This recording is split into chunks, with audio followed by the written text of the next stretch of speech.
जय श्री कृष्णा दोस्तों, आपका हमारे चैनल हिंदी व्रत कथा में स्वागत है। सातुड़ी तीज के दूसरे दिन भादों की चौथ का त्योहार मनाया जाता है। तो आइए सुनते हैं चौथ की कहानी। एक गांव में एक बूढ़ी माँ और उसका बेटा रहता था। बेटा गांव की गायें चरा कर के घर का खर्चा चलाता था। उसकी माँ चौथ माता का व्रत करती थी। वह भादुड़ी चौथ को चूरमे के 5 लड्डू बनाती थी, जिसमें से एक चौथ माता को चढ़ाती, एक गणेश जी को चढ़ाती, एक हथकार का निकाल कर दान करती, एक बेटे को खिलाती और एक खुद खाती थी। एक बार अड़ोस पड़ोस वालों ने उसके बेटे को भड़का दिया कि तेरी माँ तो चूरमा बना बना कर खाती है और तुझे केवल 1 लड्डू देती है। लड़का यह सुनकर भड़क गया। माँ तो चूरमा खाती है और मुझे सिर्फ 1 लड्डू देती है, बाकी ठंडी रोटियां खिलाती है। उसने माँ से कहा, ठंडी रोटी खाकर मुझसे गाय नहीं चराई जाती है, इसलिए तुम चौथ का व्रत करना छोड़ दो।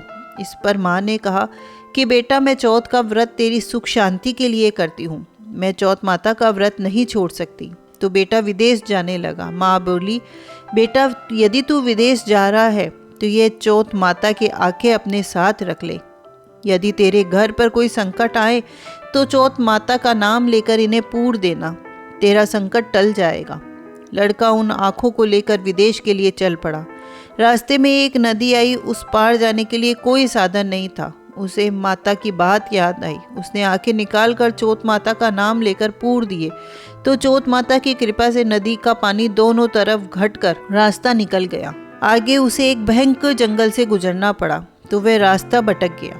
वहां भी उसने आंखें पूरे तो चौथ माता, अगर तू सच्ची है तो मुझे रास्ता दिखा। इतने में ही उसे रास्ता मिल गया। आगे चलकर वह एक गांव में पहुंचा। उस गांव के राजा के यहाँ रोजाना बर्तनों का एक आहाव पकता था, जिसमें एक आदमी की बलि दी जाती थी। वह लड़का एक बुढ़िया माई के घर पहुंचा तो उसने देखा कि बुढ़िया माई रो रही थी। लड़के ने बुढ़िया से पूछा कि तुम्हें क्या दुख है, क्यों रो रही हो? बुढ़िया बोली, मेरा एक ही बेटा है, कल राजा उसकी बलि चढ़ाएगा।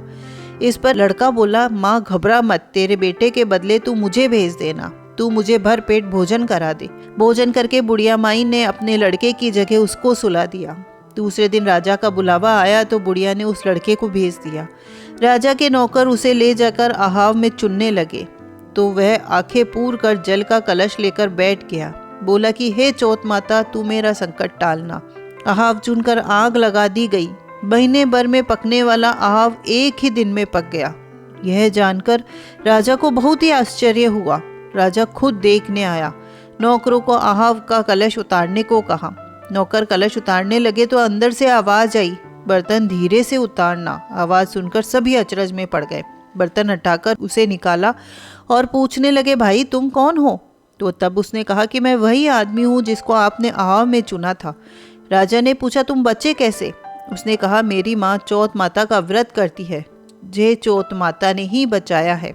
तब राजा ने 2 घोड़े मंगवाए, एक पर खुद बैठा और दूसरे पर उस लड़के को बैठा कर उसके हाथ पैर जंजीरों से बांध दिए और कहा, यदि यह जंजीरें खुलकर मेरे हाथ पैरों में आ जाए तो मैं चौथ माता को सच्ची मानूंगा। लड़के ने आंखें पूर कर कहा कि हे चौथ माता, अब तक रक्षा की है तो इस बार भी रक्षा करना। देखते ही देखते उसकी जंजीरें खुलकर राजा के हाथ पैरों में जा गिरी। राजा ने कहा, तेरी चौथ माता तो बहुत सच्ची है। राजा ने अपनी कन्या का विवाह उससे कर दिया। बहुत धन दौलत देकर विदा किया। लड़का गांव के पास पहुंचा तो लोगों ने जाकर बुढ़िया माई से कहा कि तेरे बेटे बहू आ रहे हैं। यह सुनकर बुढ़िया माई खुशी से नाच उठी। बेटा आकर बुढ़िया के पैरों में गिर पड़ा। बेटे ने कहा, माँ यह सब तेरी चौथ माता के व्रत का फल है। इसके बाद उसने सारे नगर में डुंडी पिटवा दी। सभी चौथ माता का व्रत करें, पूजन करें। राजा ने भी कहला दिया कि सब चौथ माता का व्रत करें। हो सके तो 12 महीने की नहीं तो 4 चौथ का व्रत अवश्य करना चाहिए। बोलिए चौथ माता की जय हो, सच्चे दरबार की जय हो। तो दोस्तों, आपको ये कहानी, ये जानकारी अच्छी लगी हो तो प्लीज़ लाइक करें, कमेंट करके हमें प्रोत्साहित करें और हमारे चैनल को सब्सक्राइब करें। धन्यवाद।